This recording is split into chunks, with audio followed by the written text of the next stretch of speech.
Now on KGW News. It's just so hard. Very, very challenging. The committee deciding who's next in line for the vaccine makes its final recommendations. A mail carrier may have saved a life thanks to her dedication to her customers. I'm their family. We take care of each other. It's a community. And later, inquiring minds want to know, will a coffee filter protect you from COVID? We begin with significant coronavirus restriction changes set to start tomorrow. Thank you for joining us here at 11. I'm Laurel Porter. We'll talk about a stunning turnaround for one county in just a moment. But first, here's a look at the others. 25 counties will be considered extreme risk, including the entire Portland metro area. We're still there. 2 are high, 2 moderate, and 7 are lower risk. Also, extreme risk counties have had some restrictions loosened up just a tiny bit. Places like gyms and movie theaters can reopen, but only with a maximum of 6 people inside at a time. However, perhaps the most significant change is happening on the coast. Tillamook County is swinging from extreme risk all the way down to the lowest risk level possible. That has local businesses excited and ready to reopen. Catherine Cook has a look at the impact tonight. The weather is so nice right now, you know. From outside his restaurant, Garibaldi's Hook, Line, and Sinker, Dan Tata is absolutely giddy. Sure, the weather's nice. Not cold and not windy. Of course, tomorrow's going to be another story. But it could be snowing Friday, and he'd still be thrilled. On Friday, state health officials will reclassify Tillamook County's COVID-19 restrictions. We went from an extreme level, which is the highest, right down to the lowest, which is really good. So that means we didn't have a surge. Under the new lower risk standing, restaurants in Tillamook County, including Tata's, can once again offer customers indoor dining. Tata is excited to bring back his Aloha Friday specials in person. We're still at 50%. But that's better. Yes, it should be good. Even under stricter COVID restrictions, many hotels on the Oregon coast have stayed busy hosting guests wanting to escape higher risk areas. People come out here to get away, but they come out here to get away and find out they're locked down here as well. Hank Hargath is glad they won't be locked down anymore. They've really set up a community here. He owns the Sheltered Nook on Tillamook Bay, a tiny home micro resort in Bay City. Last year, he installed patios around each tiny home to further encourage social distancing. He's booked through the weekend. Where it's really going to help is our other businesses in the area, our other small businesses, especially our restaurants. For now, Tillamook is the only county on the north coast at the lower risk level. Hargath hopes those planning to visit will help keep them there. Please wear your masks. Please wear your mask. Be patient and be kind and appreciate those folks that are stepping up to serve all of us. That includes Tata, who can't wait to serve guests, no matter what the weather. I just wish everybody, all the businesses down here, good luck in opening. And we wish that we can stay open this time. Catherine Cook, KGW News. Well, good for Tillamook County. Today, Oregon's Vaccine Advisory Committee finished its recommendations about who should be next in line for the COVID vaccine. That is after teachers and seniors get theirs. Today's list prioritizes several groups all at once. People under 65 who have underlying conditions, frontline workers, although that category wasn't defined, people in custody, and those in low-income and congregate senior housing. Up next would be multi-generational homes, then the general public. Implementing this list will take months, and the Oregon Health Authority warned of consequences for having such wide vaccine eligibility without having enough doses available. We don't want to frustrate communities by having, a lot of people that are ultimately think, I'm eligible right now and know that there's not enough slots. The list now goes to the governor's office, where she will have the final say.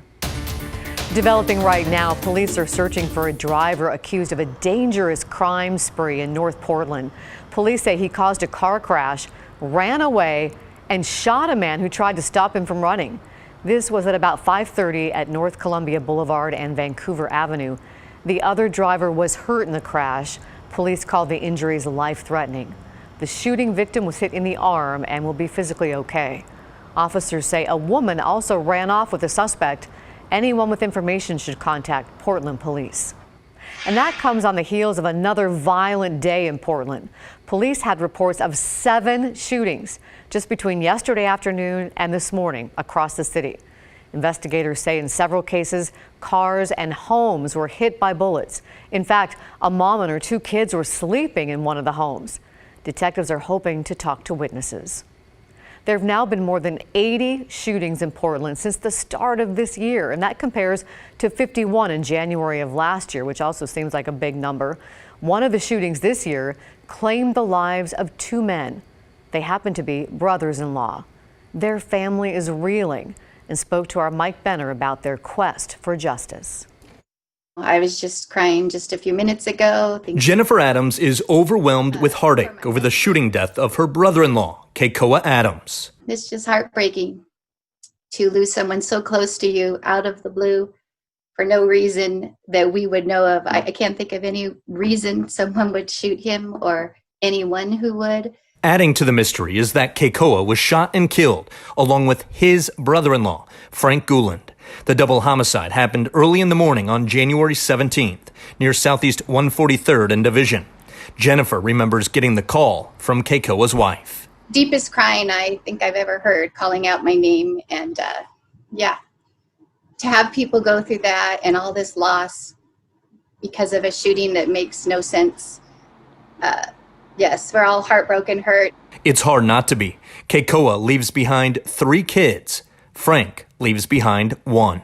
4 sweet little kids will never get to hug their daddy again. So yes, that's heartbreaking. For no reason. To that point, detectives haven't said much in the way of motive or suspects. What is clear is that the last week and a half has been excruciating for the family of these men. It's still like a nightmare, like we're going to wake up and it's we're just going to go, oh, thank God. That was just a nightmare. It's not real. Sadly, it is. And family wants nothing more than justice. We would really like the shooter to be have to face the consequences and also not have that continue. All right, that's where you come in. If you have information about this case, call it in. Crime Stoppers is offering a cash reward for information that leads to an arrest. It's also worth mentioning, a GoFundMe has been launched to help the family with expenses. You can find a link to it on our website, kgw.com. I'm Mike Benner for KGW News. Well, let's hope they get a break in that case. Returning now to vaccine news. Today, Washington Governor Jay Inslee toured the new drive-through vaccination clinic at the Clark County Fairgrounds, and he seemed impressed with the efficiency of the operation. He also acknowledged there is nowhere near enough vaccine available to meet the needs of everyone in the 1A or 1B groups now eligible. The governor also said new rules that could require proof of residency or employment will make it harder for Oregonians to cross the border for a shot. We did send a message to our friends in Oregon that we want them to do their vaccination work in Oregon. I'm confident that that's going to work. So I really don't think this is going to be a problem now that we've made clear what the policy is. Inslee said the state expects an increase in vaccine delivery starting next week. The Oregon Health Authority has abruptly decided to stop releasing details about each COVID death it reports. A spokesperson said the process was too much work for the state's epidemiologists. But our Kristen Severance talked to seniors who say it's another slap in the face from Governor Brown. Since March, the Oregon Health Authority has released a lot of information about each COVID death. Governor Brown had told them to in the spirit of transparency. So for all this time, we've been able to report a person's age, county, location of death, date when they tested positive for COVID, the date when they died, and if they had underlying conditions. Now that's changing. So an age range will be listed, but not the person's gender, where they lived, when they tested positive, when they died, and if they had underlying conditions. The Oregon Health Authority told me verifying each death certificate and providing detailed information for each person was too much work for their epidemiologist, and that the dashboard will still give an accurate look at the data. Seniors told me this is not right. Governor Brown is under intense criticism for putting teachers before seniors in the vaccine line, one of the only states to do that.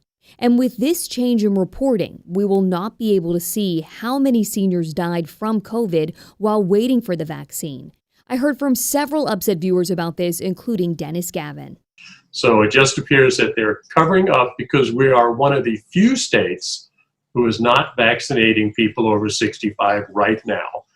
And for people who are seniors who are likely to get it and die, this is just an unfair use of the governor catering to a different group and not to the people who statistically, supported by the CDC, should be vaccinated next. An Oregon Health Authority spokesperson told me this change in reporting the deaths had been in the works for, quote, a while. We still have a lot of questions about this. I'm sure you do too. Send them to me. Just use the email. Call Kristen at kgw.com.